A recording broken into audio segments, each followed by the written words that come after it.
Shqiptaro-amerikani I parë që kalon në zgjedhjet e përgjithshme primare për Kongres në New York, kandidati shqiptaro-amerikan Diamant Hyssenaj, ka kaluar në zgjedhjet e përgjithshme për distriktin e 14 të Kongresit në New York, duke shënuar një moment historik për komunitetin shqiptaro-amerikan në politikën e qytetit.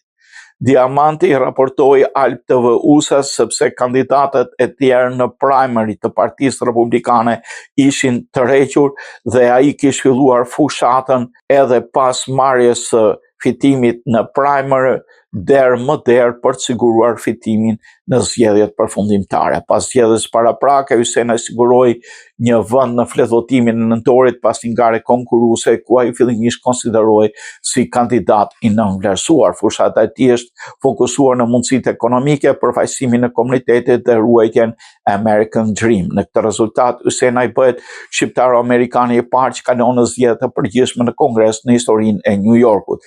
Distrikti 14 përfshin pjesë të Bronxit dhe Queensit, ndërsa zgjedhjet e përgjithshme do mbahen më 3 nëntor 2026, ku qytetarët do zgjedhin përfaqësuesin e tyre në dhomën e përfaqësuesve të Shteteve të Bashkuar. Ai garon ndaj AOC Alexandria Ocasio-Cortez, përfaqësuese e radikalëve të majt të Partisë Demokratike.